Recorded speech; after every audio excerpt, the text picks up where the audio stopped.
Salam jas merah. Baik, pada pertemuan kali ini kita akan membahas terkait materi tentang asal-usul nenek moyang bangsa Indonesia.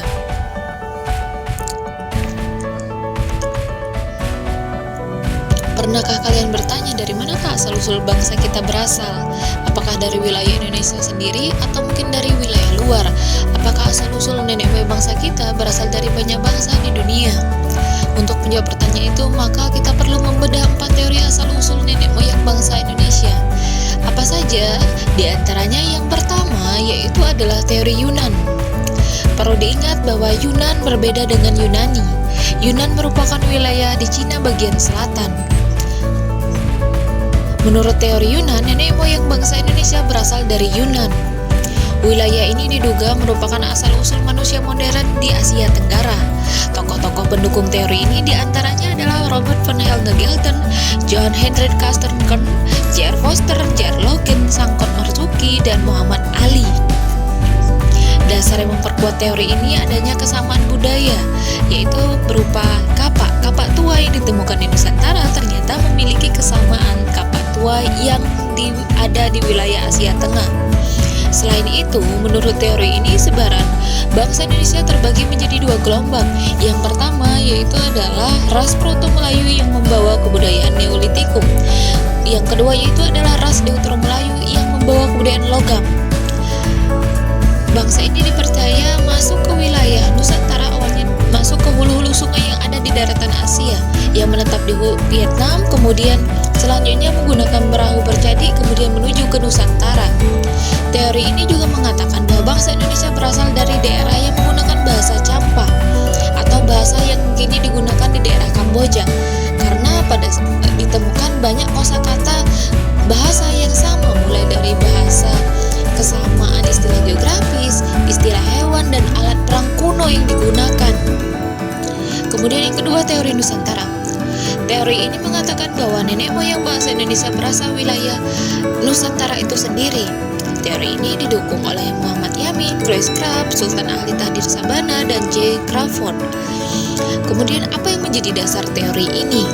Menurut teori ini, bangsa Melayu merupakan bangsa yang telah memiliki peradaban yang tinggi.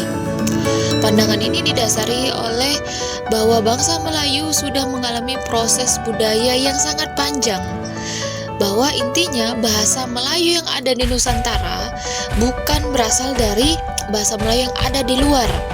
Kalian pernah ingat tidak tentang materi sebelumnya, yaitu tentang penemuan manusia purba Homo soloensis dan Homo wajakensis. Menurut teori ini, bahwa bangsa Melayu merupakan keturunan Homo soloensis dan Homo wajakensis. Tidak ada ditemukan Homo soloensis dan Homo wajakensis di wilayah Indochina. Hal ini memperkuat teori Nusantara sekaligus menyanggah teori asal-usul yang menyanggah teori bangsa Indonesia itu berasal dari luar, yaitu ada teori out of Taiwan. Teori ini mengatakan bahwa asal-usul bangsa Indonesia berasal dari Kepulauan Formosa atau Taiwan, di mana teori ini didukung oleh Harry Truman Simanjuntak yang didasari oleh sejumlah argumentasi, yaitu teori ini didasarkan tidak ada pola genetika yang sama antara kromosom manusia Indonesia dengan manusia. Kemudian asal-usul manusia berasalkan tentang penelitian kromosom maupun DNA-nya tidak ada kesamaan, sehingga dari penelitian terhadap 3.700 orang Indonesia dari 35 suku etnis yang berbeda terungkap bahwa orang Indonesia memiliki kecocokan dengan bangsa Austronesia. Secara harfiah yang diartikan Austronesia adalah Kepulauan Selatan, Nesia yang artinya kepulauan atau Kepulauan Selatan, di mana etnis-etnis yang berasal dari Taiwan, sebagian Asia Tenggara hingga Kepulauan Pasifik. Berdasarkan teori out of Taiwan, bahwa orang teori out of Taiwan lebih tiba dulu di Filipina, yang tiba di daerah ini sekitar 3.000 sebelum Masehi atau 1.500 sebelum Masehi, dengan melakukan migrasi lagi dengan menuju masuk ke wilayah Kalimantan, Sulawesi, Maluku Utara, kemudian menyebar ke wilayah Sumatera, Jawa, kemudian ke Oseania, bahkan ke Madagaskar sebarannya. Dasar teori ini ini adalah dasar lainnya, yaitu adalah pendekatan bahasa. Bahasa yang digunakan yang berkembang di wilayah Nusantara adalah bahasa yang merupakan bahasa Austronesia. Pada dasarnya, pendekatan bahasa ini dinyatakan bahwa asal-usul suatu bangsa dikatakan bisa dilihat dari pola bahasa penyebarannya. Karena keseluruhan bahasa yang digunakan adalah bahasa di Austronesia yang berkembang di Taiwan. Nenek moyang bangsa Indonesia kemungkinan besar berasal dari yang kita ketahui adalah berasal dari nenek moyang yang sama. Terakhir itu adalah teori orang Afrika. Menurut teori ini, Homo sapiens atau manusia modern yang ada di Indonesia bahkan sebagian besar dunia yang berasal dari daratan Afrika. Kemudian di Afrika lah jalur Homo sapiens dilahirkan, dan sejak saat itu bahwa mereka keluar dari Afrika dengan berbagai gelombang migrasi.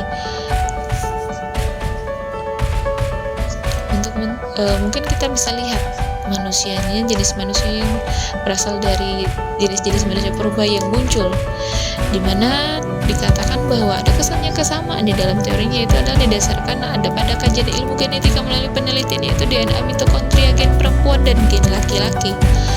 Persebaran manusia purba atau persebaran manusia dari Afrika yang terjadi beberapa tahap, yaitu berlangsung selama ratusan ribu tahun, sehingga tidak heran bahwa terjadi dalam perubahan bentuk fisik di setiap ras yang akibat perbedaan lingkungan dan tempat asalnya.